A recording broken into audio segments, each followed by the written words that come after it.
Hi, Lori. Can you hear me? There, yeah. Can you hear me? Can you hear me? Yes. No? Hold on. Yes, I can hear you. Oh, good. Oh, good. How are you? I'm good. I'm good. Good. Sorry about missing the last meeting. Oh, you know what? I had a, It happens. What happened? Did you have something happen? Come in? What? yeah, I was at work and a last minute thing. I thought I could still make the meeting, so I didn't worry about it. And I got involved. And by the time I got home, it was too late. I have had that happen to me too. You know, I know. Totally understand. Totally. You know, Did you read everything? well, just the FAQs. Yeah. Yeah, it's not that much. No, it wasn't. No, but about 8 pages, 10 pages, something like that. Yeah. Yeah. No, it wasn't that much. It's a good start. Yeah.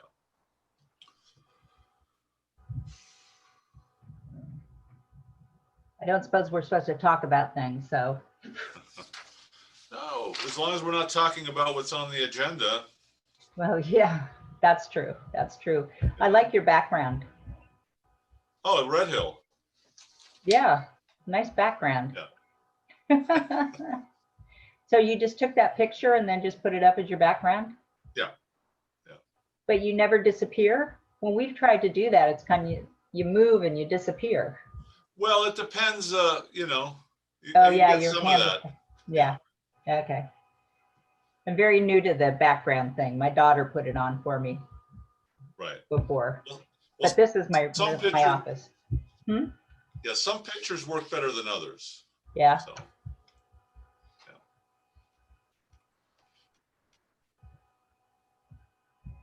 So I threw in my ballot today. So my civic duty for this election cycle is done. I dropped it off in the box down there in front of City Hall. Oh, I was wondering where the boxes were. Yeah. That's great. I know my family, what we've always done is my husband and my two daughters is we get together and we discuss everything on the ballot and fill it out all at the same time, you know. And I always try to give them both sides. And I said, you know what? You need to vote how you want to vote, how Right. you need to vote. Whether it agrees with me or not, you vote your way. And I really like the fact that they're still continuing to want to do that. It's been like 8 years we've been doing it now. Yeah. This is actually the first year my daughter can vote. She turned 18 in March, so Great. she's Is got she she's excited got about it? you know, I don't know. She's Really? 18. What do you know? Hmm. I don't know. My kids, well, they're 29 and 25 now. So they're pretty, cognizant of everything that's going on and No. everything. How does your 18-year-old feel about it? And what's been The going on in elect. the world?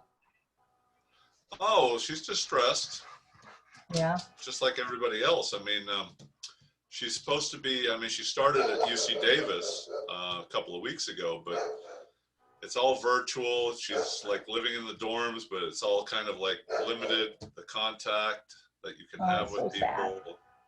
Yeah, I mean, it has a profound impact, I think, in some of her most formative years. You know. Absolutely. Absolutely. Well, hopefully, fingers crossed, next year will be different.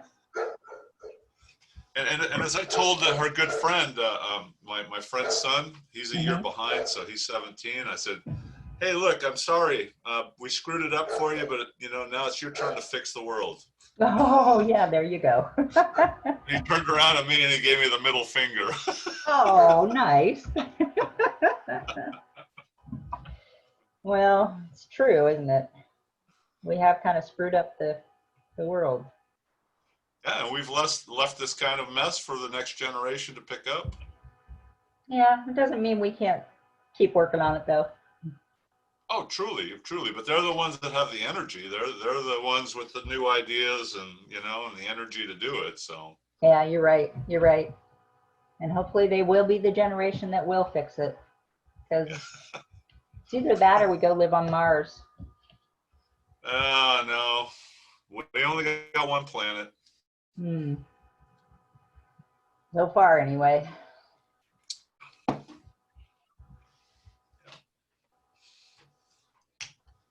But as COVID did show us, we can really improve the planet in a very short amount of time if we do what's necessary.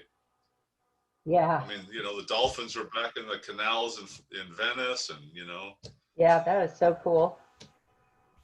Hi, Dave. Hey, how are you guys? Good, how are you? Hey, Happy Thursday night. Oh, thank you. Happy Thursday night to you too. I appreciate that. Stanley, how's it going? it's going good. It's going Yeah. good. Sorry I missed the last meeting. That's okay. Apologize No. to Lori.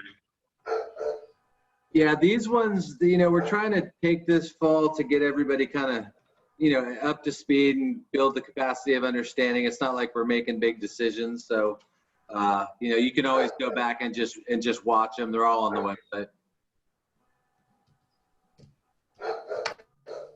And I see All right. Carla's here. Somebody's got a dog. That must be Stanley's dog. Is that your dog, Stanley? Yeah? I've seen Stanley down I'll have at to Hidden close Valley. the door. Yeah, Oh, that's- well, it's the UPS truck. oh, Ah, that'll do it.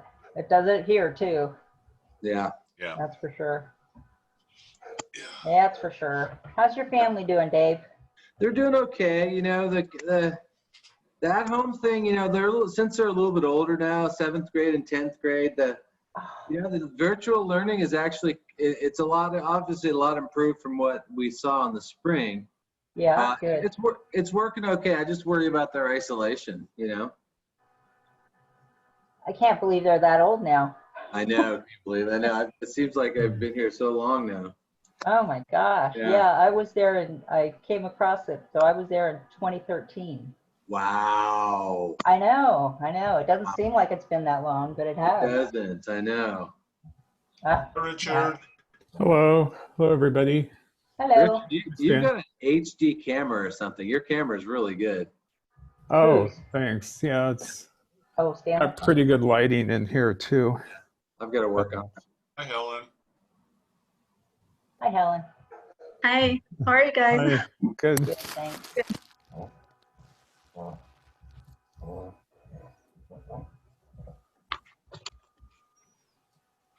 All right. So just to let everybody know, Ford won't be here tonight. But I think Councilman Wright, John Wright will be here. Okay. All right.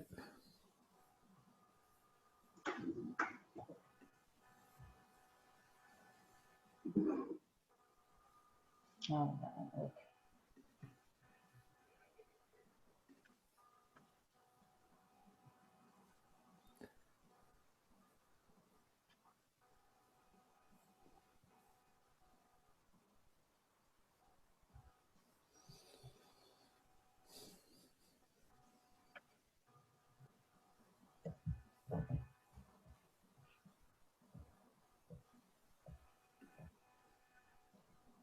Hello. Hello, everyone. Hey, Forrest. Hey.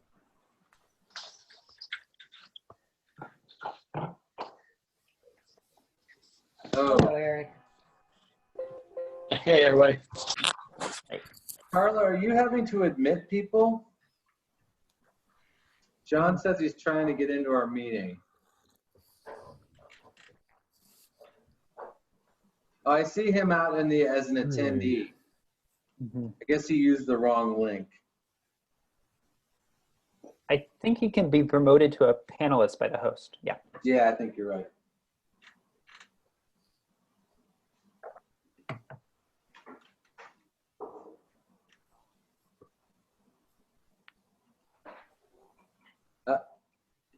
He has been.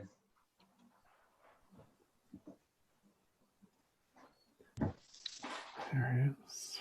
Okay, sorry about that. I've had a lot of Zoom oddities today. Hey, John. Hi, Lori.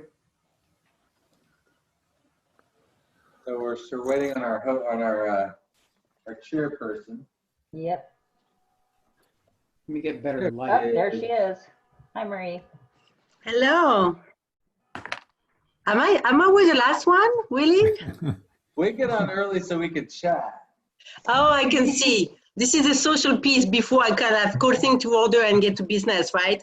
That's it. I actually lost my reading glasses, so I just, okay, I will see whatever I can see now. I just was trying to find them in the house. Is everybody here? I think so, right? Mm. No, we are meet.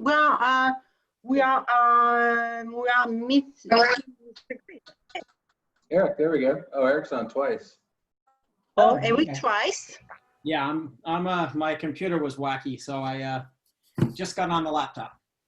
Okay. Yeah. And what about That's it. We have 6 people. what? So we have John. What about Ford wasn't coming. Ford was not coming? Ford's not going to be Dave said. coming this evening. Okay. Okay. Well, then I was just checking. Well, in that case, let's get started, right?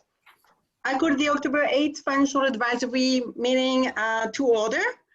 And I hope everybody is fine. We're all, having some difficult times these days, but I can see some smiles and everybody's coming, so that's great. This evening is really much more of a working session of all of us working together, reviewing a document together. That's the first time we do that. So we do not have any guests, but before we get into the nuts and bolts of today's meeting, we'd like to review the minutes of last meeting that was on August 27. Did you have a chance to read it or to review it? It was sent by Helen last Friday. I can see Laurie saying yes. Yep. So I would like to call for a motion to approve the minutes of our August 27 meeting. I'll make the motion to approve the minutes. Thank you, Laurie. Someone to second it? I'll second it. Okay, thank you. So Laurie, Eric, and I'm going to call out your name to make sure we record the vote individually. Richard, Yes. Laurie, Yes. Forrest, Yes. Stanley, I'll abstain because I wasn't here, and I apologize for missing. oh yes. We missed you. We covered all the great stuff. Too bad. We made a lot of decisions. Eric, Yes. Marie, yes. So thank you, everybody. Let's just move to the nuts and bolts of today's meeting, which is reviewing this document that was sent to you last week, and we're going to look at that. We're going to read it together. I can see Stanley has his copy with all these little marks and things on it. Yes, Dave. I'm sorry. I'm noticing on the agenda that we don't have, and we need to make sure we have this, any open time for public expression. So I guess I'm just asking that we allow for that, not only during each item, but also an open one after we're done with this particular item. Okay, thank you. Well, I have this one in my number 4, but maybe we can, do you want to start, do you want to allow for public comment now? It's just sort of a formality. There's no one here from the public, but if you could just sort of, let them know that in the absence of an agenda item, that there's anybody here who would like to comment on something that's not on the agenda, this is the time to do it. Okay, I know it's a little bit silly to do when no one's here virtually, but. Well, let's just me say it, and then we'll record, and next time we'll put it at the beginning of the meeting. Okay, Dave? Yeah, sounds I have great. it in the comment at the end, but let's do it now. If there is anybody from the public joining us today, I'm going to open the room for public comment. Is there anybody joining us? No? One from the public. Nobody from the public. Okay, thank you, Carla. So we're going to close it for right now, and we will reopen later on to public comment if someone is joining us. That's possible. Someone can be joining. Yeah. We're still at the beginning of the meeting. Thank you, Marie. So maybe Dave, do you want to kind of maybe start the conversation, and then Richard and I can take it from here with Helen and all of us participating together? That's great. Thank you, Marie. So as you remember from our last meeting, that there was a subcommittee formed to look at forming a series of what we consider frequently asked questions related to the town's finances in an effort to really kind of be transparent. And so we've come up with a series of questions, thanks to Richard and Marie, and we've Helen and I and all of us have gotten together to try to answer them in a way that's sort of simplified as much as possible while still providing the proper amount of information. And what we're going to be doing tonight is going through these questions and answers and making sure they kind of read correctly, or if they're too wordy or whatever.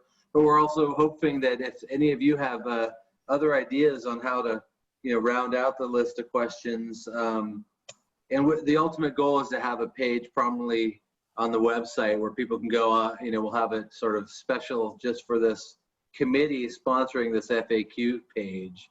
And the hope is that, part of our work can be that we demystify as much as possible how the town budget works. So with that, I'll turn it back over to Marie and Richard. Yeah, and let me, first of all, before we look into the document, would it be easier for everybody to look at their own version and then you have it and you look at it, or do you want me to share it and we go through that? What do you think? What's the most easiest way to go through that together?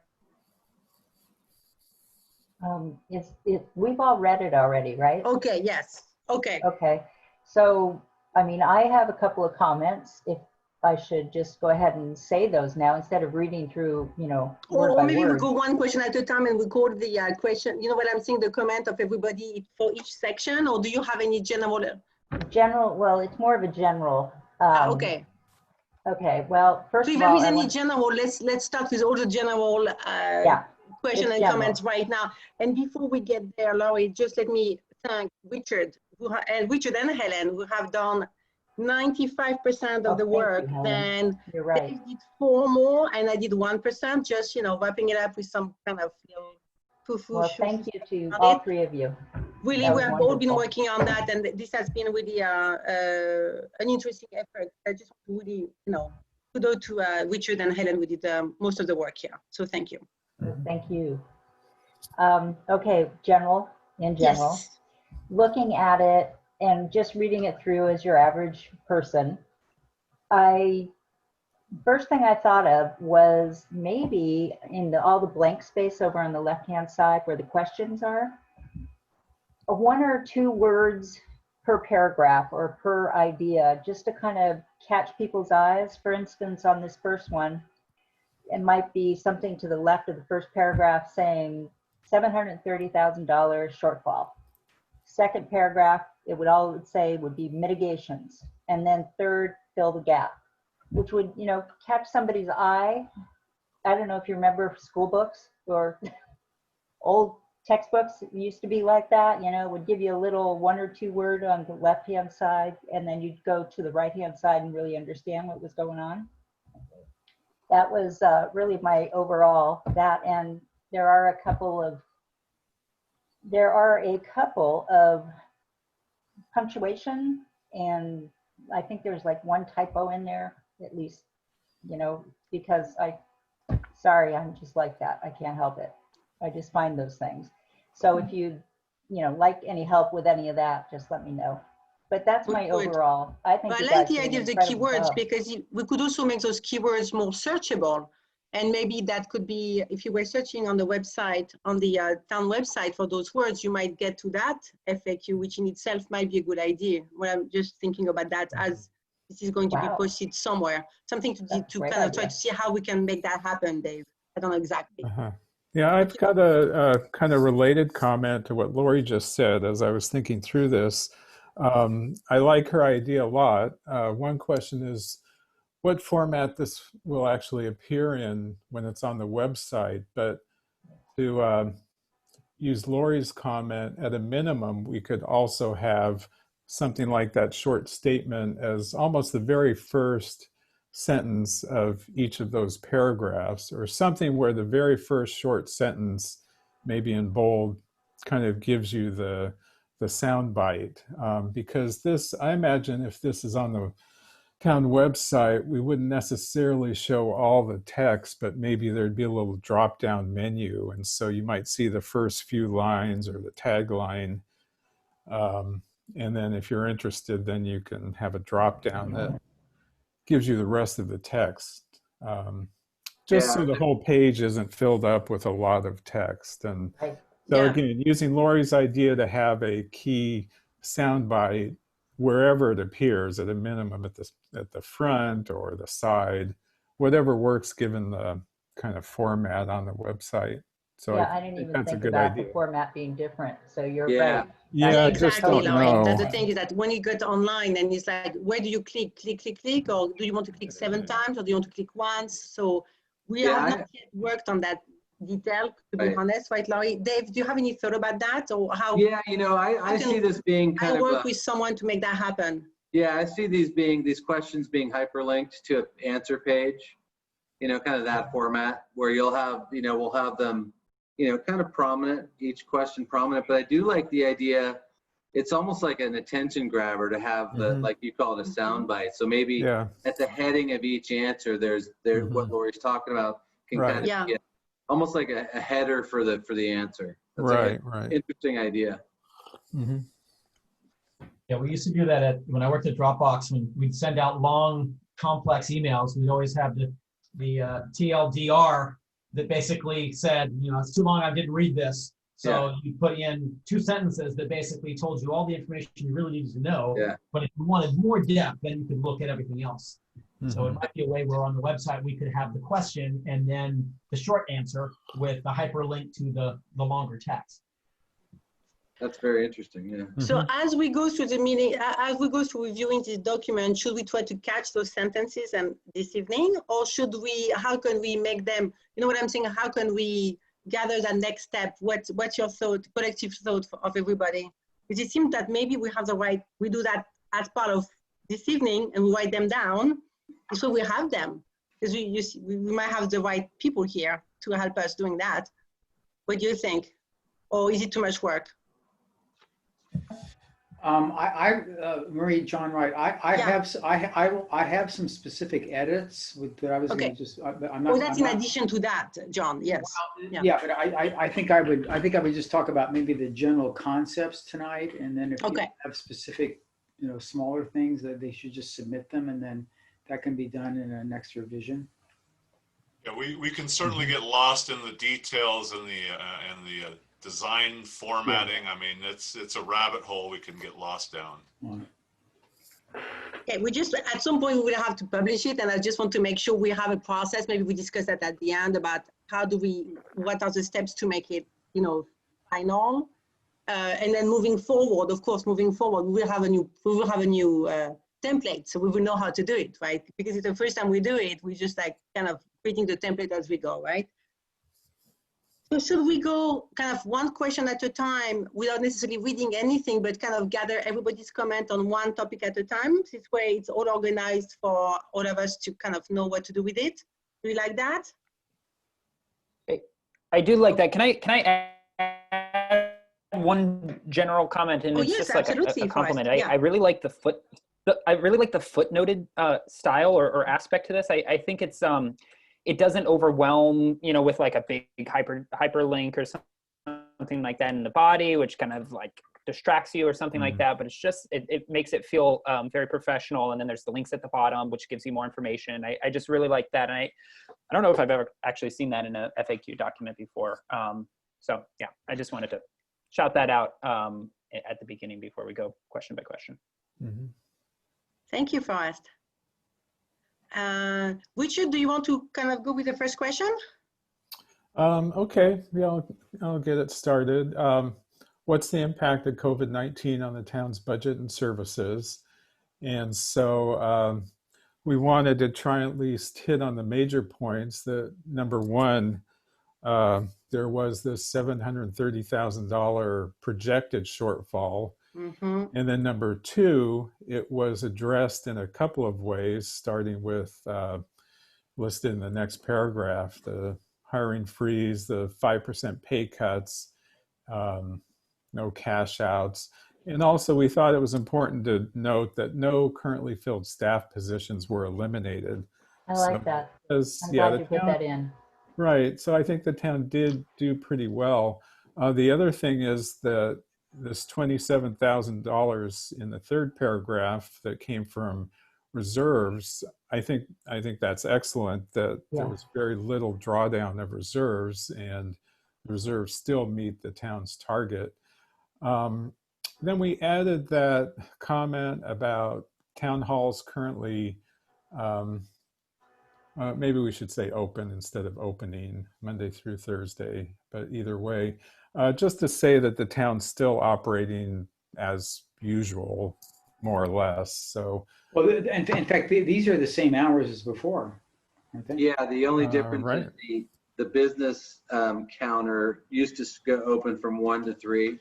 But for the planning and building, it's no different, you know. We're just not getting anybody coming to our side of the thing, so we're just leaving the door closed from 1 to 3. That's the only change. Okay, so so I guess one question is, you know, we're trying to put in enough information, but not, like we said, overwhelm people with detail. That's why we have the footnotes that reference the detailed documents if somebody really wants to get into it. So the question is there anything else that's Well, you know, missing? one of the issues that have been raised, actually the union representative raised this in her little speech to the council when we approved this, is that there's the net result of the furloughs is a reduction of service, but the hours are the same though, right? So I just wonder, should we be more explicit in that paragraph about the hours of service, that those have not significantly changed or have not changed since before? It might have been there at some point, and we tried to reduce it too much, this paragraph. And Helen had a very nice. Oh, okay. No. But actually, this is a good point, because if she's, that's actually, you know, this is the whole exercise. Yeah, well, but I mean, you cut. You know. Yeah, the question the citizen is going to ask is, you know, you made these cuts. What does that mean to me? Yeah, that's true. Maybe you can just put as usual, town hall is still as before. as before, or town hall is still open, blah blah blah, or whatever. John, just for FYI, for the you know, our counter side closed for that 3 hours is reason one is because the enforcement maybe can get you know, exposed to COVID-19 more concerned than we close, you know, for the hour the service hour cut is more about the concern how we can you know, effectively control the COVID-19 exposure to the employee, because you might only have 1 or 2 customers come in during the hour from 1 to 3. So that's why we decided close for the purpose, you know, like a all shut off. I'm not sure it makes sense. It's not because we have less hour to work with. No, well, but the general statement is still true. Town hall is open. Right. Yeah. Yeah. Which is not true in some other towns. Right. You know, we've got the protection in place to be able to do it. Yeah. Right. So, John, were staff hours cut significantly, or I don't recall, there were some furloughs. Was it of library staff? Was it significant enough that we should mention that, or? You know, the quick answer is, and how we want to tell the story is another question. So all the managers took a full 5% cut starting in July, and in lieu of that, they are going to be taking 13 days of work without pay, which equals out to that 5% cut. So that's 13 days besides the normal vacation and sick leave that the managers won't be working, which is kind of funny because, you know, we will be working. But the miscellaneous, the SEIU union folks, because there was some negotiations and it took a little bit longer, they're taking the equivalent of 10 days. So they'll have 10 days less of work, not 10 days of being off without pay. So how you say that is a question that we can talk about if it's worth Well, I mean, the whole point of this question, I think, is to say, you know, we had to make some cuts because of COVID. Mm-hmm. How does that affect the average person? Maybe it would be fair to say in the last paragraph we say, as before, town hall is currently open, blah, blah, blah. But then at the end we say there may be occasional service reductions because of furloughs. Oh, I don't know if you want to put all that information in. Well, I don't know. Yeah. It just, You may want to have a separate question about library hours. The library, Library. library hasn't changed at all, I don't think, has it? Yeah, and they probably won't. They'll figure it out to stay. We're all going to try to, do the best we can to keep the services at the same level. I mean, that's our goal. I mean, Helen and I have both been through this in other towns. I've been through it twice, and the drop off, probably the most noticeable is in public works when you're maybe not getting as much of the infrastructure taken care of, those extra 10 days. But internally, it's hard to measure what the real impacts are. Everybody has to, do the best they can to keep up with everything. And there may be some delays, but to get into the weeds of what that might look like could be problematic. Well, why don't we just limit it to as before town Yes. hall, period, and it's Avoid that. it's nothing more. Okay. Can I hop in with a comment or a suggestion here with this question too? Is, do we want to lead with that? I know, like, the way that the question is asked is that, what is the impact of COVID-19 on the town's budget and services? Do we want to somehow lead with, like, addressing up front that, COVID-19 is a pandemic, and, we've done all these things, and also our budget has been slashed, et cetera. So, like, I mean, just Dave, you mentioned that the protections are in place at the right offices in order to, still allow people to work. And I think that's maybe something to highlight too, just from the pandemic side of things, perhaps. Yeah, that's interesting. And actually, like Forrest, you also, as you are saying that, I'm thinking, we didn't really try to think about which one should be on top, the order of the questions. Right. It was really, that's just that we worked on that. I didn't even think about that either. That might not, what I'm saying?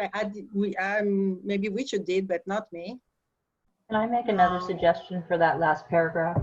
Yes. I would just say, however, town hall is still open Monday through Thursday from 8:30 a.m. to noon and closed to the public on Fridays. Instead of, as before, because then that makes me think, as before what? Okay. Maybe the old time that we don't know when it was. Okay. Yeah, or we could say similar to pre-COVID, comma. Yeah, that would work another too. way to do it. Yep. Yeah, because I agree that, similar to pre-COVID. Okay, comma. I like the pre-COVID summer, because this way it's very clear that whatever the old time we talk about, it's not like 5 years ago. Yeah. I have one other question up in that second paragraph, just on this topic of staff hour reductions. In the last sentence, it says, no currently filled staff positions were eliminated. Would it be helpful to then say, comma, although staff hours were reduced about, is it 5%? Is it possible to say something like that? Because it does seem important in a way that, there were pay cuts, but there were also staff hour cuts, although, we have to be very simple and general. So I don't. Although no staff, okay, so although staff hours were reduced. You could start with, although no currently filled staff positions were eliminated, staff hours were being cut by an average of 4.5% or whatever. Yeah, that's a hard. Yeah. I think that is pretty significant, because otherwise it sounds like, there was really no impact and people took a pay cut. We did get some hours. Right. There were some hours cut. I'm putting that, and we will kind of do the wordsmithing. I have that as I'm writing all of that down, and we kind of, Okay. Okay. Any other comment or ideas about that first question? One other thing I'd Yeah, like fine. to add is $730,000 just kind of floats out there as a number, and there's no perspective on what percentage of the budget that is, and so including a percentage would be important, I think. Oh, that's not a bad idea. Yeah, in that's general. a good point. Yeah, I was wondering about that too. I'm going to make it a of total of some kind of budget, whatever budget we choose, but either total or whatever, or Yeah. I like that. Yeah, Dave and Helen, would it be best just to stick with 730,000 out of compared to the general fund budget? as a Absolutely. percentage. I mean, that's simplest, I suppose. Yeah. Yes. Mhm. Yeah, I think that's a Okay. good idea. So, and what is the general fund budget? Is it like 15 million? Just 15. under, just under 17. I was thinking 16, so Okay. yeah. So So let's say, this is a little under, that would make sense, 4 or 5% Yeah. of that. So that's kind of, didn't want anything that was too inconsistent with where we start talking about pay cuts of 5% and Right. and I like that suggestion for us because it just put back in perspective again, how big is the budget? We need to keep punching it a little bit here and there that people have those numbers about. Now, we are not a town with $150 million. We have a town with, I like that. yeah, That's great. no, that's good. Yeah. Yep. Okay. Any other? We are ready to move on to question number 2. Okay. Right. So this question I added because I'm frequently hearing complaints from people about, why can't the town afford X or Y or Z better roads or whatever, given it's such a wealthy town. And so this is partly in response to that question. And the main point it starts out with is that property taxes account for almost 80% of the general fund revenues. And the second paragraph then goes on to say that because of Prop 13, the values that are assessed and that generate property tax are constrained. And so the assessed values and taxed values are much lower than actual market sales values.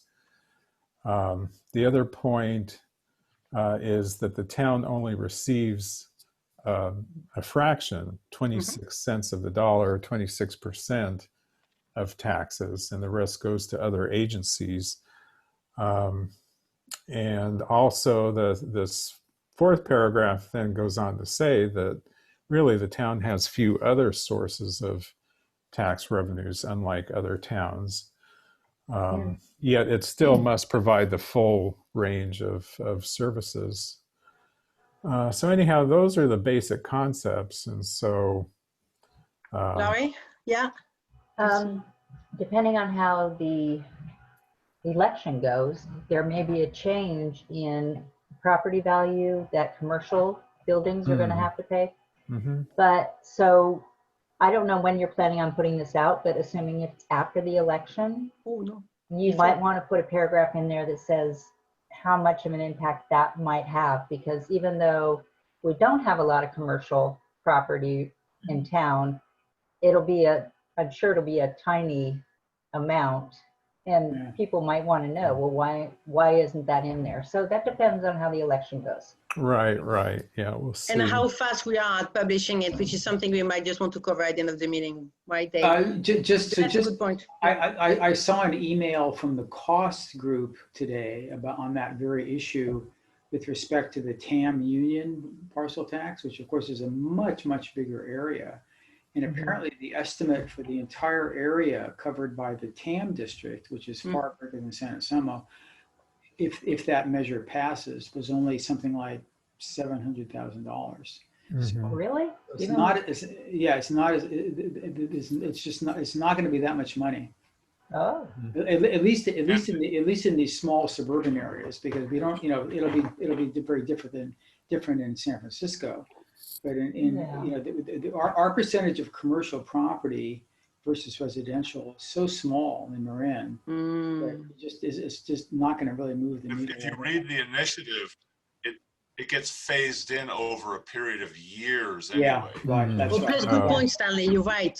Yeah, so then by the time you get the full benefit of what it may not even be much, then that's, But Laurie still makes a good point, because exactly, we could write it down. People might think that it's going to be a lot of money, but So that's why, depending on how the election goes, you might want to put a sentence in there. Right. Yeah, exactly. At least saying, hey, we are aware of that. And I'm saying we don't know the impact yet. Right. Something around that line. So I think this is a great topic to put in here, and thank you for doing it. The only thing I would add, and I'll send you the wording on this later, is to be a little more specific about how much sales tax revenue we actually get and what percentage that is of the budget.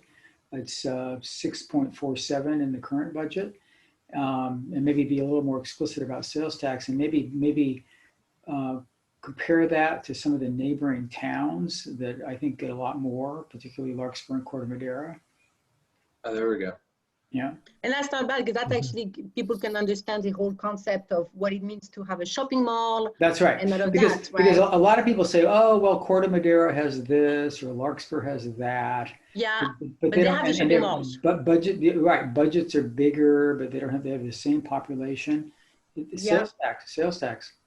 Yeah, you could even throw Mill Valley into that. We're all, Yeah. and the proper, I mean, Mhm. population-wise, we're all pretty Right. close. That's right. Okay, that's a good one. Everybody think it would be good to add that? Yeah. Mhm. I have some, I'll send the language to. If you have the language, that would be really great. All right. And you have to remember, when we have these hyperlinked, these are all going to go to their very own pages for the answers. So we actually have room to kind of format it where it's very readable. So I don't think we need to be constrained by trying to fit it into a small space. I think we can make this really kind of touchable.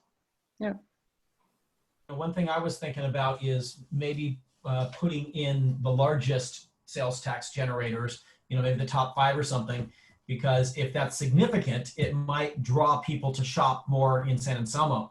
It's like, well, I'm not going to stop at the Safeway in San Rafael on my way home. I'm going to stop in our Safeway because it's generating taxes for our town. Or with gas, if one of the gas stations is a big generator, it's like, it costs a little bit more, but that tax is coming to our town instead of the neighboring town. Right. Mm-hmm. And do we have that? Is it easy to Amazon. put together? I like that. Is it easy to put together? That? Do we know that, Yeah. Dave and Helen? I think for certain things, you cannot really show specifics, location. You have to be very generic, for example, grocery store or, gas station, because depending on how many in each category, if you're less than 3, you cannot really disclose it. So it's really confidentiality you need to consider. We do have, we get the top 25 sales tax producers. Every quarter we get a list, and that's something that's public information. So that's something, we have a few things that it's very tricky what's confidential and what's not. And but we do get some good information that actually has the names of businesses. It doesn't rank them, it doesn't talk about how much, but it kind of shows you. That's a great point. If I'm going out to That's dinner, great. restaurants, we get a lot of tax revenue from restaurants. So Well, I think the whole idea here is to take information that is ultimately public, Yes. and make it more transparent and easier to find. Because I know that a lot of the stuff you can find, but it takes forever to find it. Yeah. So something like that, where you actually might want to influence behavior, I would do that. Okay. That's a good one, because we That'd go be a to, at good some one. point, we'll talk later about trying to find, all of us were trying to find the budget of the Central Marine Police Department, and it took us It's I there. It's just there. I It know. just takes about an It's hour. like, to find. Dave was clever enough to find it, but that was hard. And the point of this, the point of this exercise is actually just to demonstrate transparency Yeah. and to actually do it, not just to say we are transparent, but actually being transparent, right? Right. So- And I really like Eric's suggestion that It's a great one.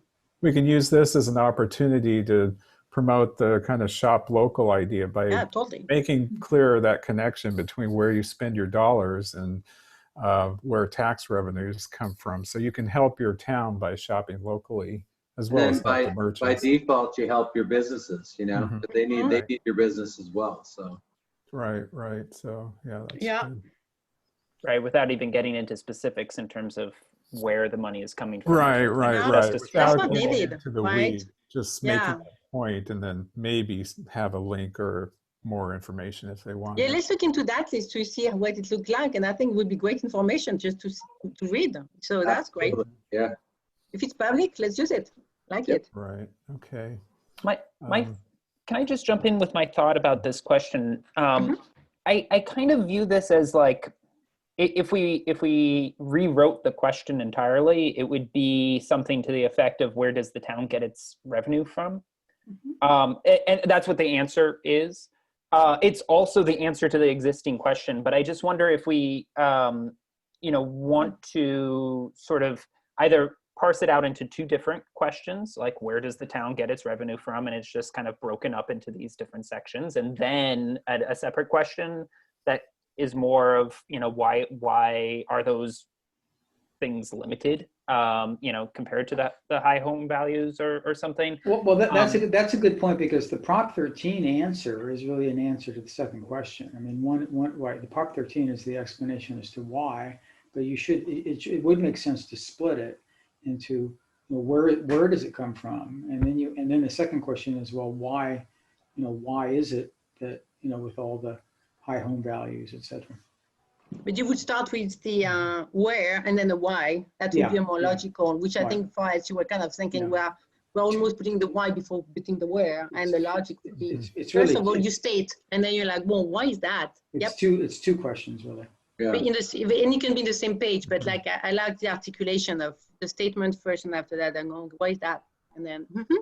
Yeah, we've tried to do that in the budget document over the last several years. Really kind of make it more understandable what our revenue sources are, and then how the money gets spent. So it's sort of a condensed version of that. I think that with these initially, the thinking around these FAQs were, what are the people on the street complaining about, or what do they want to know about? But I think this is also an opportunity to do some really baseline education, maybe not as detailed as what you see in the budget, but take that and distill it down to really simple terms. Here's how, we're a business. If you look at this as a business, here's our revenue, and here's their expenditure. So that's a really interesting idea. Well, and also like to go back to the idea that Laurie had at the beginning of the meeting, which is if we were using those kind of like keywords, we could kind of articulate our answers a little bit better, right? That by forcing ourselves to leverage that, then all of a sudden we are going to be more logic in the flow of those answers, I think. So that will help. That would force us to come. We're not doing that now, but we will. Okay. Yeah, and I would just also add, or kind of echo what Dave said. On the one hand, I agree we can add and should add more questions that get at the sources of revenues, and then we can talk more about each. But we were trying to address concerns or issues that, at least that I hear around town or other people hear, because I'm just afraid that if we say, well, where does the town's revenue come from? People might start to tune out a bit because it starts to become a bit dry and boring, whereas this focuses on issues or concerns. At least that was the idea. Yeah, I would agree with Richard. I like this question, because that might be something that I would hear or I would think as well. Whereas the revenues, if you want to put in the revenues, put it in the next question. Right, go through that. Don't put the revenues first, because that's going to kind of put people to sleep. Right, exactly. Okay. I would suggest, because I think it goes back to what is the intent of these FAQs. And I like Richard's question, because that is a question that comes up, and this answer tries to address that question. Where does the town get its money, like Dave was saying, is another question. And not everybody that goes to an FAQ page is going to read every answer. They're going to look for the question that they have and read the answer to that question. So there's no harm in having redundant information. Right. Yeah, you're right. People are not going to read it all. This is not necessarily, we are reading it all as a one document, but that's not going to be how people are going to read it. That's not the intent. Right. Okay. Okay, but that's good feedback. Just generally with FAQs, my understanding also isn't necessarily that they're actual questions that have been asked frequently. Rather, it is information presented in this format that you want people to know about. Right. And address questions that people ask frequently. Right. Okay. All right. The next question gets at the issue of pensions, which continually comes up, but it's at times so complicated, it's really hard to understand or know what's going on. But nonetheless, it is a big factor in budgets generally, and also the towns. So starts out with how much they spend. And again, maybe it's, well, here we do add in what those expenditures, 2.8 million a year, represent as a percent of the general fund, and that's the 17%, which is pretty significant. I mean, almost a fifth of the budget goes towards pensions, and that number may double, or maybe not double, but 50% or more over the next several years. The second paragraph talks about what's referred to as unfunded liabilities. In other words, of the town's total liability, only 3/4 of it is funded or in the bank, basically. And it's that unfunded portion that is really creating problems now as people try to catch up, and the state's requiring higher payments in order to fill that gap.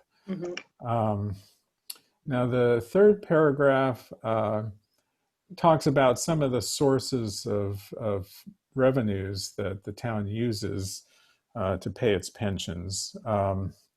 What's really interesting, and this is something, maybe the budget explains it more, but for those of you who just got your property tax bill, like I did, you'll see a line item on there for, it's not actually called pension taxes, and we should probably reword that. I think they're parcel taxes, although I'm not sure, and they'll say on your bill, San Anselmo pension. So that's really being paid by property owners. And I think, Helen, I think you added this, that it's amounts to $2 million a year. So it's really interesting. I mean, the town has a very high burden of 2.8 million a year, including police and fire pensions. But 2 million of that theoretically is funded through this tax that's on our property tax bill. So it's not technically not the town's revenues per se. So the town ends up with a net cost of 800,000 or so a year, which is actually not so bad, relatively speaking. Some genius before Prop 13 put that on the ballot and got an evergreen tax to cover that, right? Because that's there's no expiration for that pension override tax. Right. So that actually is. It's a good thing. Well, I had a couple thoughts about this section. I want others to talk too. I'm definitely, we need to address this. It's a terribly complicated topic. My couple thoughts were to somewhere in here work in how we compare to neighboring towns, because that's always interesting for people. You know, people say, well, it's so much worse in San Rafael, or it's so much better in not every town in Marin, but just, you know, towns that people would look to, like Fairfax or San Rafael, or maybe Larkspur, Corte Madera. That would be one thing. And then I think there probably are some other things we can link to here. Helen would know, like some of the stuff that, you know, when John McCauley and Larry Chu, when John McCauley came to this group earlier this year. That's there. That's is that linked? Yeah. Is that it's linked? only there because that was actually part of the plan, is that if we in this group, we hear about any great presentation from anybody, it should be somewhere in the FAQ at some point, right? So we've got that. Okay. Yeah, that's definitely.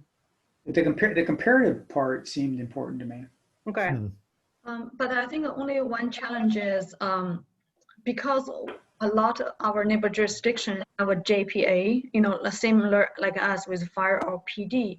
And then it's not necessarily the information is easy to extract. You know, for example, myself, I have information for fire and town, and then I kind of reach out to, Larkspur to get my Central Marin PD information, you know, because it's not like, you know, which is needed for effort to reach out to them. They are willing to do the comparison for their own too, then provide information so you can get a fair comparison. Otherwise, you're not able to, for example, like the total unfunded liability, 26 million. If you look at our own financial statement, is only present about $8 or $9 million. This additional information is kind of, it's kind Well, of hard to really compare. No, I get that it's hard, but I think that's the point. That's the reason you're doing this, because voters, it's so hard for the average citizen. They can't do it, right? They can't do it. It's impossible. Yeah.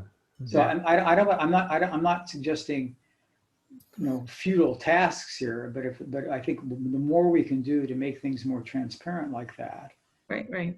the better. I don't mind working myself, but the things are just cooperation from other jurisdictions, the finance director. Oh, in other words, they have to, it makes them do work. Yes. Ah, That's only. I get it. Yeah, but maybe if we, I can definitely reach out to them, say if we get it, if not, then we figure something else later. Yeah. right. Or maybe your county finance officers group, maybe everybody could share. And so everybody gets the benefit of seeing all the other towns' percentages. So maybe they'd be more motivated. Right. I think at least I can reach out to like Central Marin PD, kind of like Larkspur, Corte Madero, and Fairfax, and the Ross. Well, you could do the easy ones. I'm not saying everybody in Marin, just the ones that are easy. If you just had 2 or 3, that would be fine. Okay, got it. Yeah, I would that'd be do that. great. Yeah. May I make another suggestion? Oh, yeah. Sure. When it comes to money and how much percentages are and whatnot, if you look in our budget or the 2019-2020 budget and work plan, there are some very nice pie charts in here. And on page 14 and 15, it breaks down where the total general fund revenue summary, let's see, property tax, sales tax, it breaks it all out. It might be something that we can link, or maybe even just say, go to pie chart, or I don't know how you want to say it, but pie charts are very understandable to a lot of people. Makes it a lot easier than just seeing a number. Depends what kind of learner they are. So I think that was actually part of some of the links that we had, Larry, but because you didn't have the link, we were saying look into that document in that page. But I will look specifically at page 14, 15 to see if this is kind of, if we add more. None of the documents are right now online, so it's not like you can say, hey, click here and that bring you directly to the page 14, 15. Ultimately, we will be there, right? It's where you kind of hyperlink to the right page instead of hyperlink to the document, and then you need to go through, drill down and find the page 36. Alternatively, we could also just plug the chart in our page if we have some real estate. Oh, yeah. Yeah. Yeah, plug the chart right here and give them something to look at. Because if we plug it there with a source under being, what I'm saying, not necessarily the full page, but just the chart this way. I like that. Or you could have a mouse over where if the person scrolls over it with their mouse, it pops up. Yeah. And that, because it's none of us from the committee, we're going to develop that thing. This is to be discussed with Dave's team to figure out how, when we go technically doing it, what's the most appealing way. I don't know yet how that's going to be appealing, but I like I'm thinking the chart. As you are reminding us that people like charts, we can definitely copy paste that picture and put it in there. Yeah. Great idea. Yeah, insert picture. Right. Okay.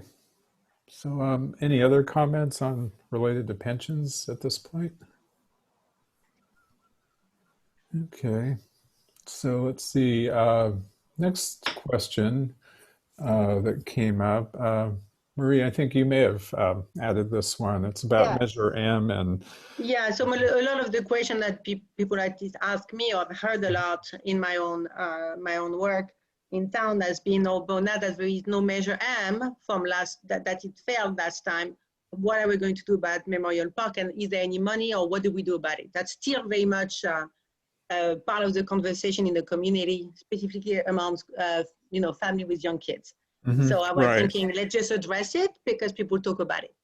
Right. And I know it was mentioned by some of the candidates also in the forums. Yes, exactly. You're right. They talked about it last week at the forum. Right. So really, probably the biggest question is how much detail do we go into, or can we go into? Because as I understand it, well, there is a a master plan that was developed.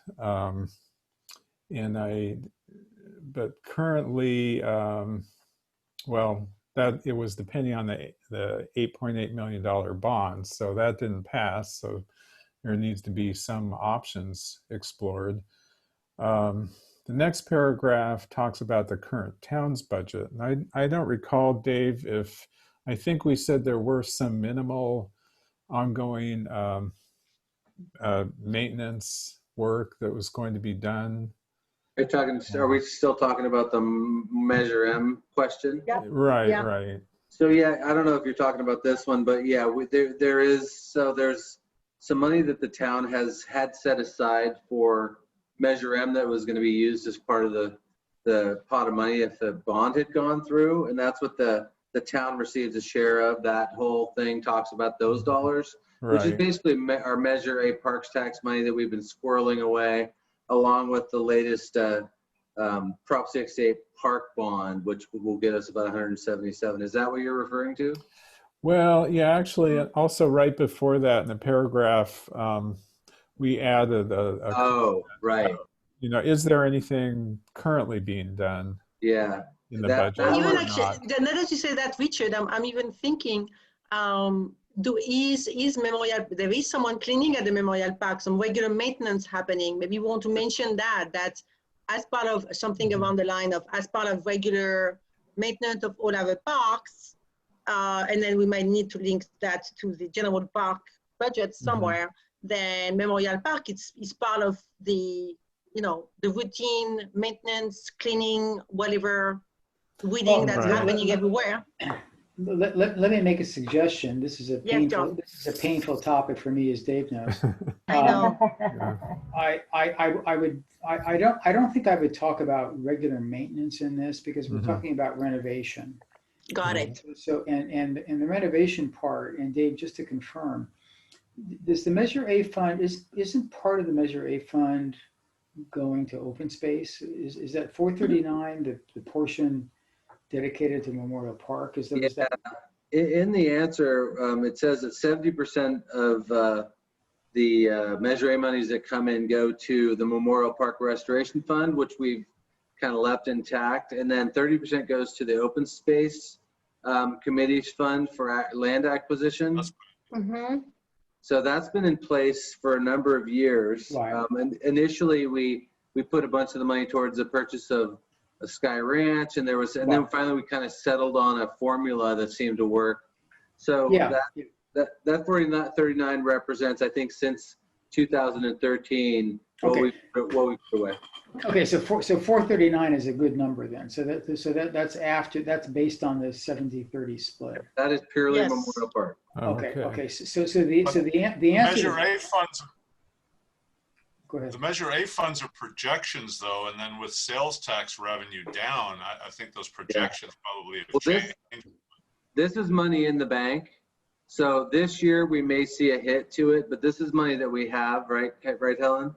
So include a little bit, this includes a projection for 2021. Okay. But our projection is pretty conservative, so. Yeah, Okay, exactly. so I guess my one concern I have about the answer is that it should be a little bit more explicit about what is actually available for Memorial Park today. Yeah.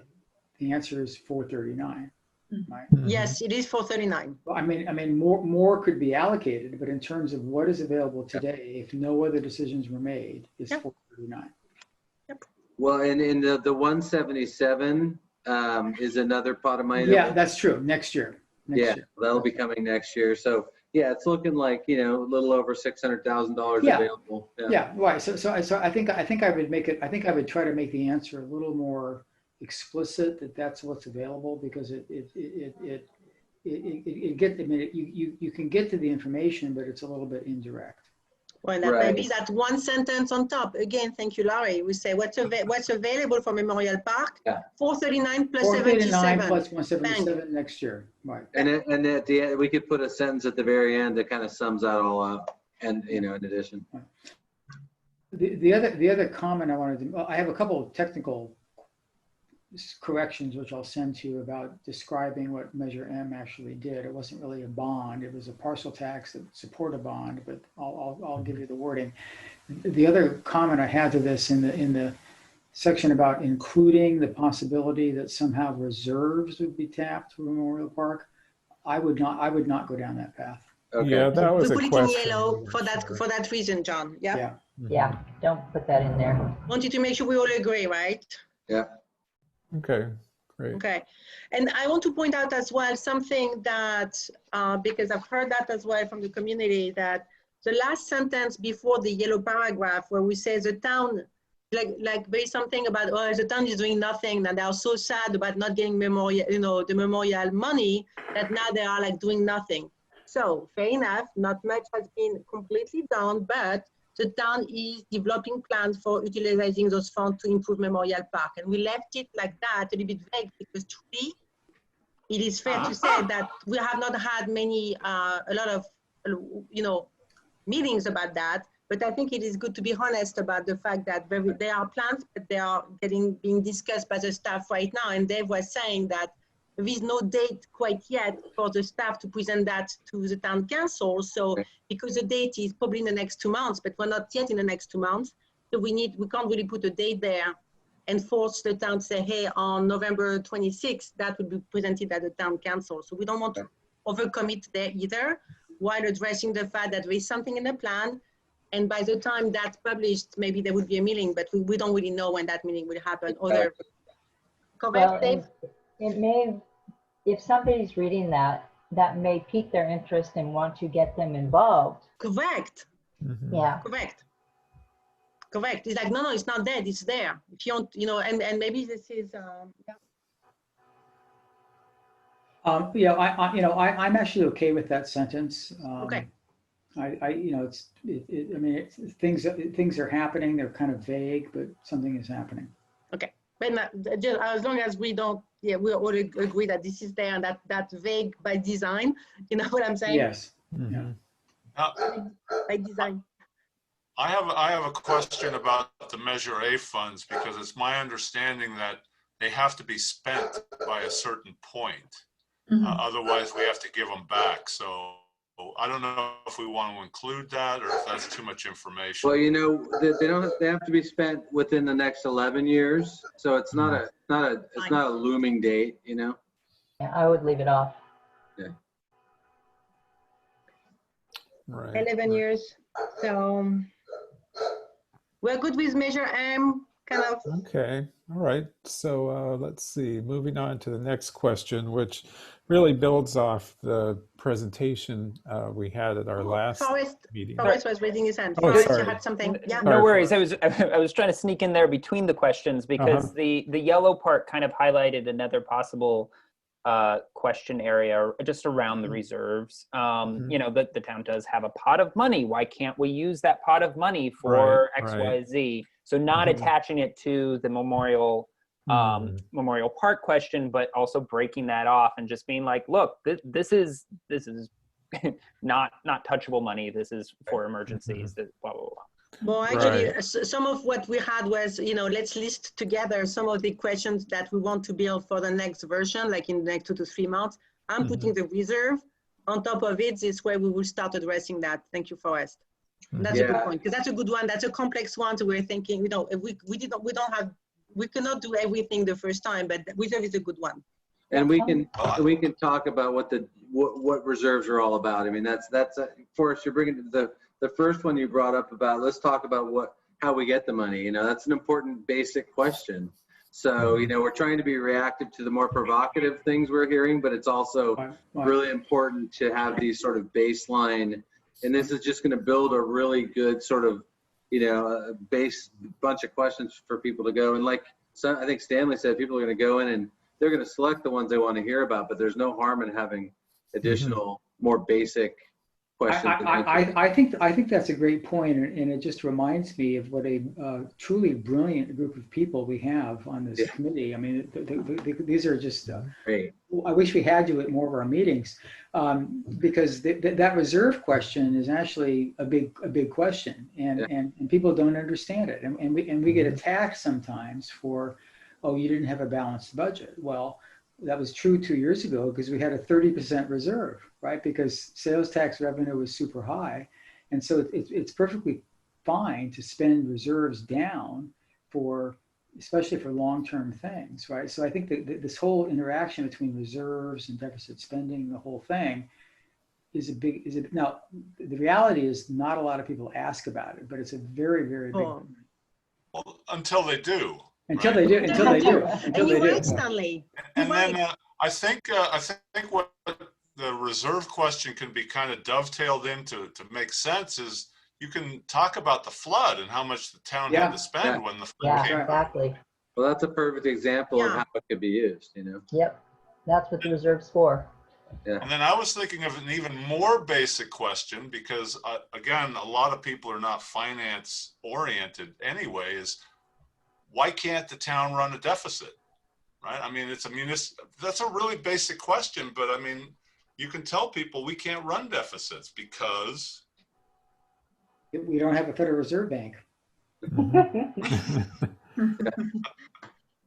We have to Well, I'm so glad I see all those new questions coming up, and Stanley and Forrest are going to write everything about them. Awesome. Yeah, this is great. But there is a lot of work to do on the reserve. Honestly, it's hard. It's hard. It's hard. Mhm. It's hard to make it Right. easy for people to understand. It's hard for in any company or any organization to explain their reserve. So Right. And it could be in that reserve question and answer, we can have some references that hopefully the reader will connect the reserve Mhm. question with the funding a memorial park question.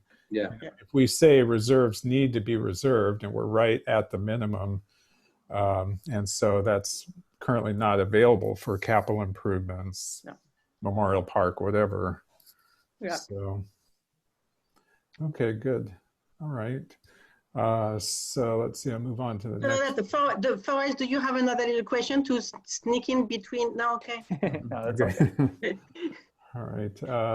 And this is about sharing of Shared services. services. Mhm. Right. So first paragraphs of just the basic introduction. Now the next paragraph goes into a bit more detail about the two largest ones, the police and fire. And we've added in the at least hypothetical savings of participating in the police authority, and tried to make the point that the savings is from, well, we use the term administrative and service efficiencies, because there are people like, well, I was just talking to Sean Condry the other day, and I agree with his point that in some ways the savings is from perhaps reduced services, arguably. But that's kind of a difficult topic and issue to demonstrate. So anyhow, called it service efficiencies. Yeah, overhead, yes. Right. And Mhm. making more with less staff, but we do, Mhm. I think we do give up something, but that's hard to quantify. Let's see, and then a final paragraph about some of the other collaborations that are mentioned in that last PowerPoint that we saw, and there's also a link to that PowerPoint. And then finally, just making the point that these sharing opportunities are constantly being investigated. I added something about this municipal services review that's just actually being adopted tonight by what's called the Local Agency Formation Commission. And they're going to form a committee to consider expanding the Ross Valley Fire Department to include additional cities. And so, at some point that may come back to us in some fashion to at least consider, or maybe add an FAQ about that if it actually seems to happen. I'm not sure it should, but anyhow, that's what this is talking about.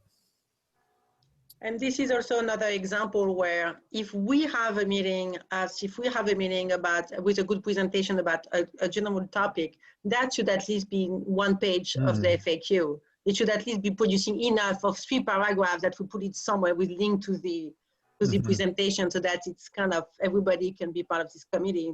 by not necessarily coding in, but they can see our kind of high level paragraph, and then they can see the presentation. So any question on that for us? Yeah.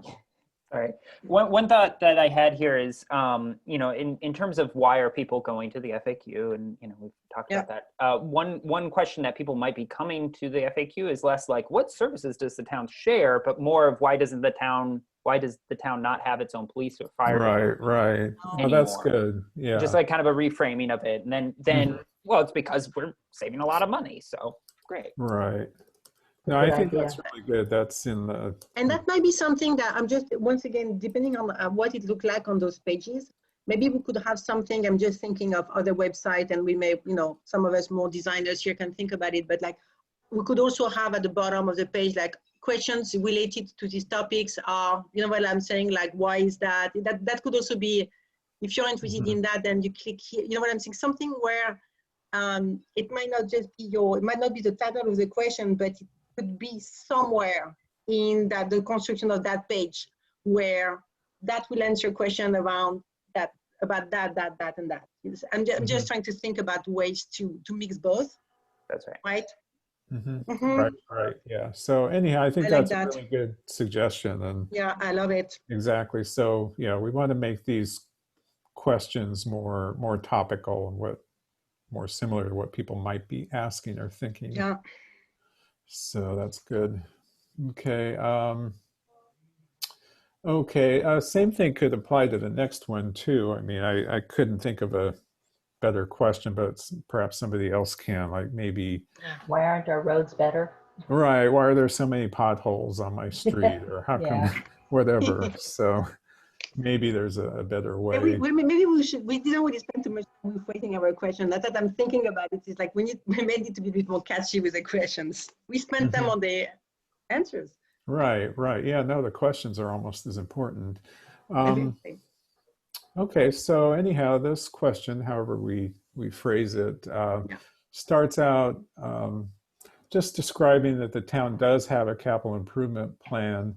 And you know, what we found out in the process of this is that they do spend $3 to $4 million every year on road-related maintenance and rehab. And then the second paragraph talks about where the funds come from. And you know, what's really important here is that Measure D, which is the half-cent sales tax that the voters approved, generates about, you know, almost $1 million a year in revenue, and wanted to make the point that Measure D is a general tax, although the ballot measure campaign materials promised that it would improve our roads. So I think it's important that the town's capital program monitoring committee is, I think one of their jobs is to just assure that it's being used for its intended purpose. And I think that's basically what they do. It also struck me at the candidates forum the other night, somebody mentioned the possibility of using Measure D for other purposes. And I don't know if that's going to go anywhere or not, but that's out there. So I felt it was important to have some background about what it's for. And then finally, the other important point is that it expires in 2024. So if it's going to be renewed, I imagine that effort needs to start in the near future. I have a sentence that might be interesting to put in there would be, if we wanted to bring all the roads up to perfect right now, how much would that cost? You know, that would cost, I don't know what it is, $30 million, you know, or whatever. Dave, what is it? Do you have any idea? You're on mute, Dave. Sean did do, I think there was a calculation done maybe for Measure D, I'm not sure. But it was up there. It was more than 30 million. I think it's in the hundreds of millions, actually. Well, it'd be interesting to put that in there so people can see, well, this is how much it would cost to bring everything up to par. Yeah. And this is how much we have to work with. And maybe, Right. I think that would be something that would be interesting. The, I the, like other- that. let me also suggest here that we be a little more explicit about the pavement condition index measure. And because we made a big deal of that in Measure D, you know, what the pavement condition index is the measure. And there's a comparative chart that shows what all the PCIs are for the entire Bay Area.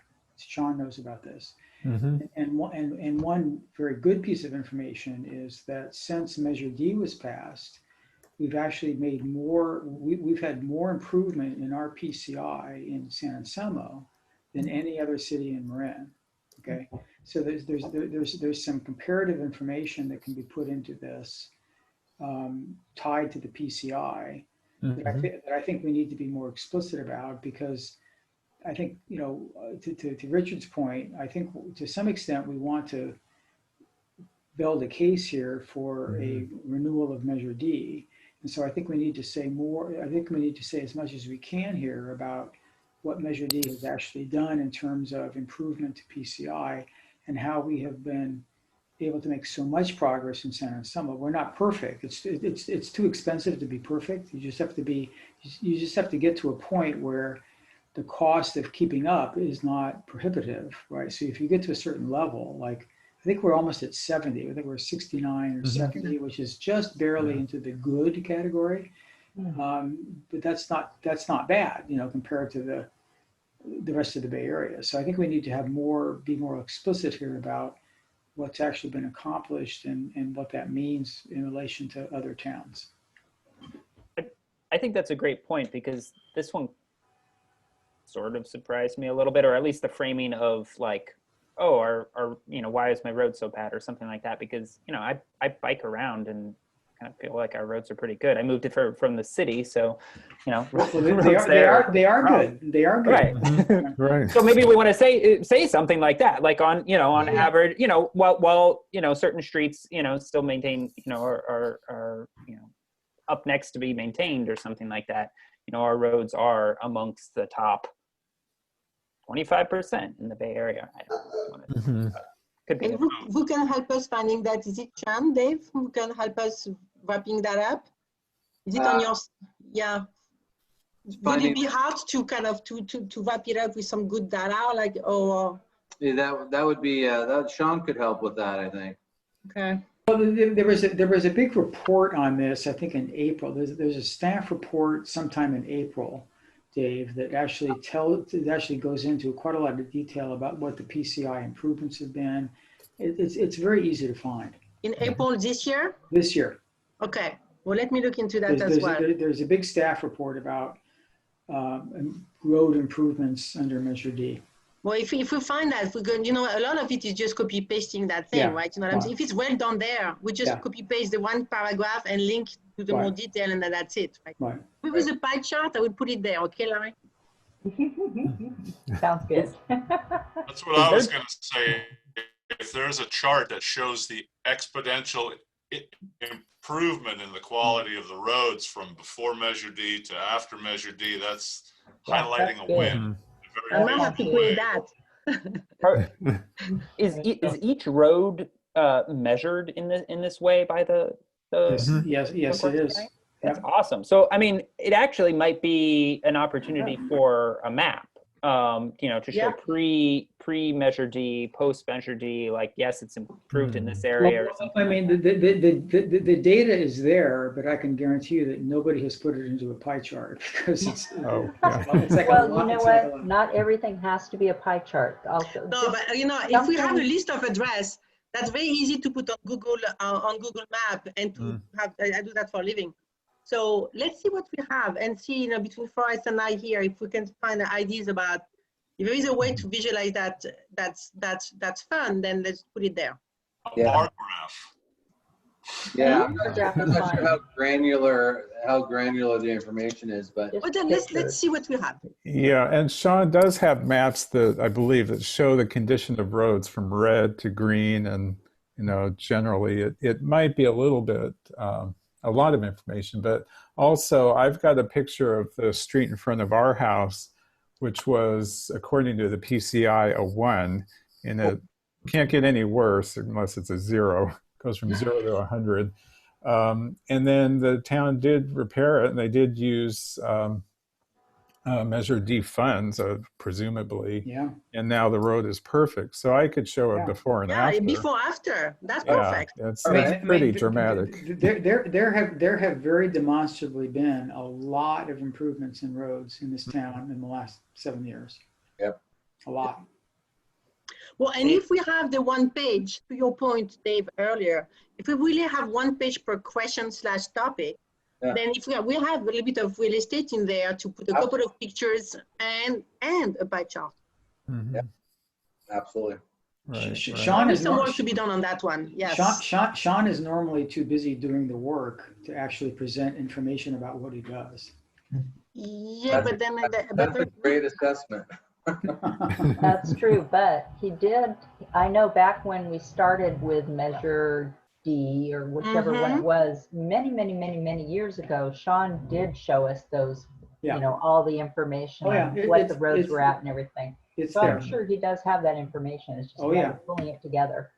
Yeah, it's slowing him down to do it.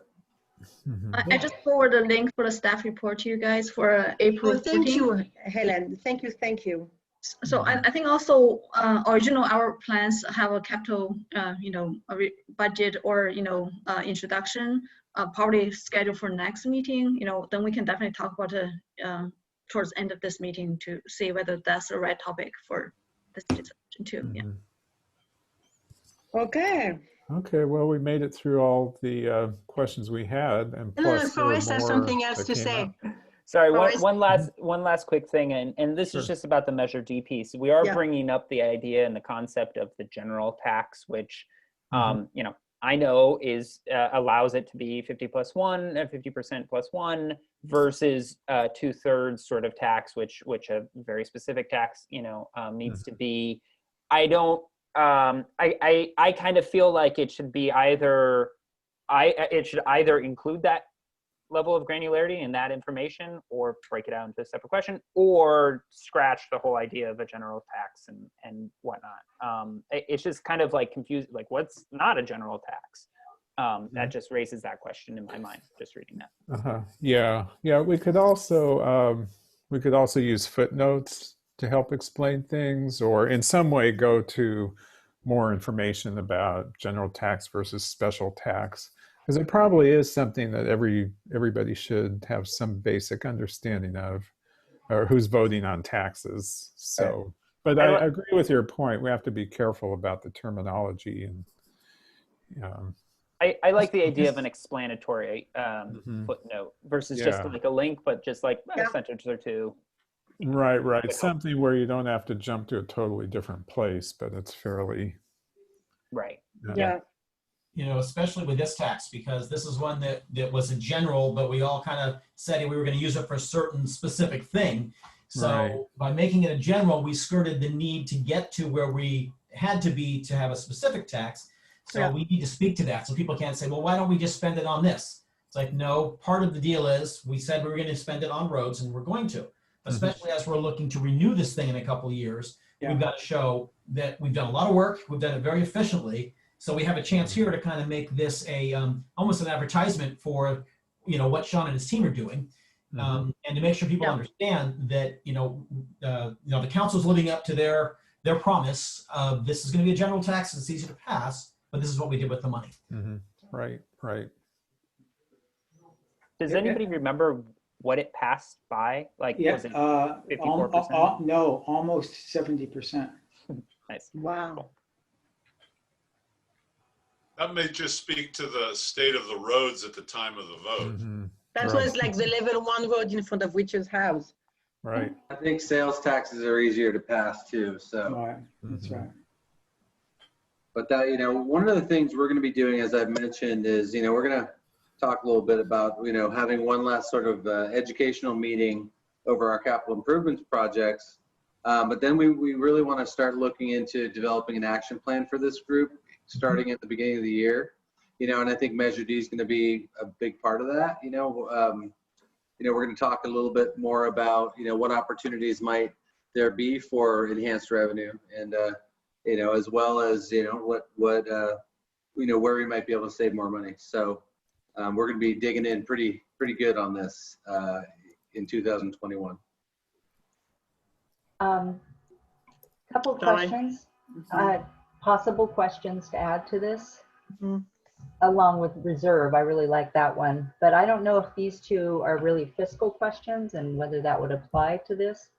But my questions were, what is happening or what's being done to help merchants during the COVID? Is the town giving them any money? What are they doing, to help during this whole lovely? Yeah, there's a couple things that the town's doing, Lori, and I'll let John fill in whatever I miss.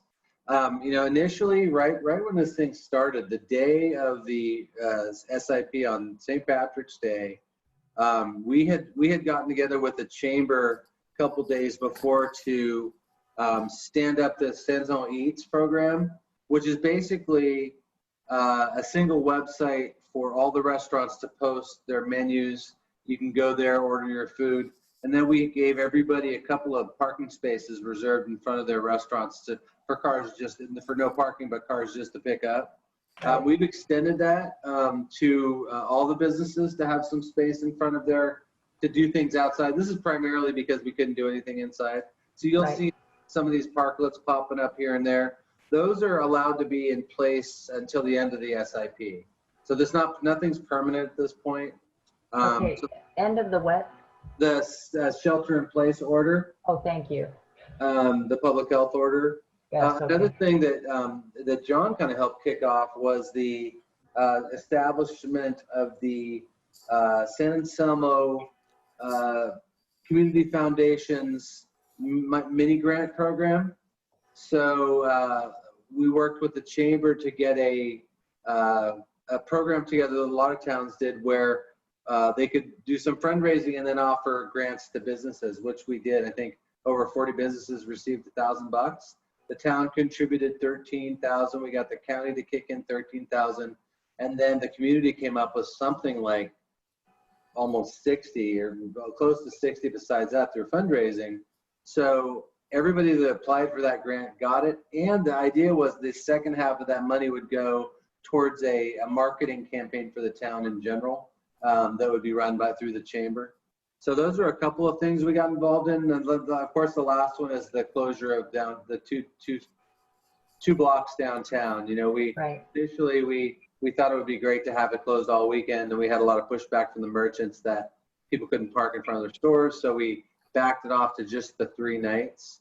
And that'll probably be in place for a few more weeks until the rains. Okay, so it might not be worth putting in there then. Yeah, Might be moot. Well, the fiscal impact is pretty small on the town. Right, okay. Right. What about, here's another one that I don't know is really considered fiscal or not, but the idea that ABAG has been coming, trying to get us to do more in-law units or something like that. I don't know if there's any fiscal to that. I mean, that's much more, I would say, of a policy issue. I mean, the fiscal connection to that is that we've been trying for several years to get funded a general plan renewal, and we really need to look at our general plan. But we were going to do that this fiscal year, but COVID required that be cut. So I think all that planning that we need to do for housing and all of that is, I mean, we're sort of behind on that. Okay. But it's not really imposing costs on us at this point. It's more things that we would like to do better, but we don't have the money to do it. Okay, then my last suggestion is put a link down there at the bottom of our page and says, do you have a question? If we didn't answer these questions, do you have, send us your question. Yeah. Absolutely, Laura. And so that wrap up, actually, we can also list some other questions from everybody, but to that exactly question, Laura, we definitely wanted to, to have that if you have any other question. And we were discussing the idea that part of those meetings that we have, we would review together if there is any new request, what I'm saying, that are not, that are kind of, discuss that and decide, is it worth adding that to our next round Right. of FAQ. Let's say if someone is asking a small question, is it worth it, or is it a general question? What do we do about it? Until we open the floor, we don't really know what people are going to ask, but that we would collectively, wouldn't be Richard and I or Helen and Dave looking at it. It would be every month when we meet, part of our agenda is to review what was received and we decide what we do together. Yeah. Would you like that? I like that. Because we don't really know, and then if we have opened the door to a lot of questions, and we need to decide something together about how to, you know what I'm saying, what to do collectively, it seems to me. Like Yeah. that? Yep. Any other question or any other topics that we could add to the next one? Although it seems that we have actually still a lot of work to do on this one, so I don't want to write. I'm just thinking. Right. I've got a couple. I think longer term, I'd like to see something about Creek Park, because obviously that's going to get on the front burner here over the next 6 months as planning goes on, because there's no funding mechanism for us to do the improvements we want to do as a community, only for the flood control. So that would be one where we could kind of talk a little bit about that, and there could be a get involved button. Someone could push, they could take them to the website for the fundraising and all of that stuff that people are working on. And then also we could do the same thing for Robeson and Harrington, because a lot of people, A, don't know it exists, or B, don't know, does it cost us money? Is it making money? You know, that kind of thing. And then the third would be, you know, kind of around the rec program, because I think that still is self-sustaining. And that's somewhere where the city can kind of brag a little bit about something they're doing. They're actually, you know, making money and being able to use that money for other things. So people may not know the full extent of that program. I actually am wondering if we are not actually bleeding into almost the type of topic we could be discussing together in one of our next meeting, and then based on that, that can become an FAQ based on the presentation from the staff, a little bit like the other services. Is like, we're interested to hear about it, and then we can kind of add an article in the FAQ based on what we learn and link to the presentation that your staff could be giving to us on parks and recreation or something like that. What do you think about that, Dave? Yeah, I like that. I think In there's general, good tie-in. good time. Yeah, no, I think those are, I think there's, you know, we have to be careful of diluting the, you know, the finance part of this. Correct. Though there's finance in everything that we do. But I think the idea of having, you know, information on the website that people are actually interested in is intriguing. You know, we don't, you know, we get a fair amount of traffic coming through, but most of it's transactional. We don't have, you know, it doesn't look like we're getting a lot of people hunting for certain information. You know, we do have some metrics on that and analytics. But to Eric's point, I think there could be real value in having, whether it's a separate section or tied in. You know, the one thing about our website, you know, it's nothing too fancy, but we do have a lot of scalability. So we can build, you know, as many pages linking to other pages as we want. You know, it's just how much do we want to kind of narrow our focus on the town budget versus like programs and projects and things like that. So I just want to kind of wrap up because it's almost 8, and I want to make sure, I want to check with Carla, is there anybody from the public who has joined? Because as we are. There's no public here. Okay, good. Because I just want to make sure that we move to the item 4, but like requests for future agenda items. It seems that we have been listing a few here. Is there something else that we should be naming right now? I actually, sorry, last Friday I sent out the email, the meeting date, I have a typo there, should be 29th instead 22. Yes. And also this month, you know, since we pushed the September meeting to, you know, today, and then I don't know whether that's too close or you guys want to change a different date, or we will stay with that date, or. I think our intention, and sorry, Helen, I'll carry on from that. I think our intention is to have the capital programs meeting be the last one for the year. So that's our next meeting. So there's no reason, you know, this one was supposed to be, I believe it was September 24th, but then because of the debate that didn't happen, we moved. We moved. I don't believe we wasted one evening for nothing. Oh, man, that was a special moment. So then we moved this one into, you know, early October. So it seems like we're, you know, we'd be coming up on our next meeting pretty quickly. There's no reason we can't bump it in November. It'll give us a little more chance to work on the FAQs if we did, but, you know, we don't have a strong preference either way.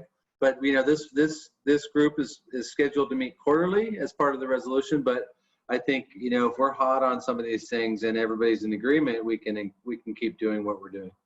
So the question, I guess, in the floor is, do we want to move it into sort of post-election for our next meeting, or do we want to stick to the 29th? I like the idea of post-election. Mhm. That might bring up some other ideas that we haven't thought of. I Yeah, think that's a good point. I would second that. Okay. So we'll look at the maybe the second Thursday of November, because then we start running into. And actually, because after that it's going to be Thanksgiving, so that we wouldn't be able to meet that week. So if we do that, then that we get into mid-December after that, that might be good. Maybe. Yeah. So whatever that date, I think it's the 12, 5th and 12th. So November the only thing 12th. there is a Veterans Day is the 11th, so I don't know if that runs in any problems, but So Dave, Capital Programs Monitoring Committee, is that meeting in the next? do we have a date for that? He's trying to pull it together. I thought so, because the Capital Programs Monitoring Committee, Richard, you're on that, aren't you? Right. I haven't seen anything about a meeting yet. Yeah. Would you see any value in us joining that meeting? I would think so. It's the same, very similar topics. We would almost be doing a duplicative meeting. That's interesting. I could talk to Sean about that. Why don't we tentatively say Combine that. Yeah. We would just be the public, right? Yeah. No, I think Oh, no, you could have a We could have a joint meeting. joint meeting. Okay. Sure. we talked about actually this being part of what we do anyway, because closer to budget time, we'd like to have this CPMC join with the FAC to, kind of make sure we're aligned with funding and projects. So to have a joint meeting now would be very interesting. So let me talk to Sean about that. If Okay. everybody could hold the 12th, there's a Yep. possibility we could have Sean, we could put the CPMC on that night now that we have a date. We'll let you guys know as soon as we can work that out.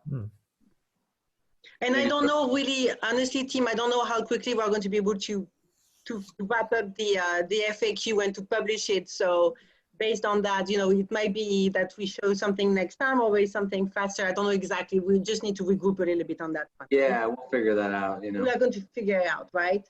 So we are tentatively going to meet on Thursday, November 12th after the elections. So I believe the meeting is adjourned for today. I Have a move great that we evening. adjourn the meeting. Thank you. Mhm. And we would talk past the election, and good luck everybody for that election season. Yeah, Have get fun. everybody to vote. Thank Oh, you. yeah. Thank you, Chairperson Thank you. Hendria. Okay, thank you, everybody. Have a great evening. Sure. Thank Thank you. Be safe. Night. Bye. Bye. Be safe. Bye. Dave,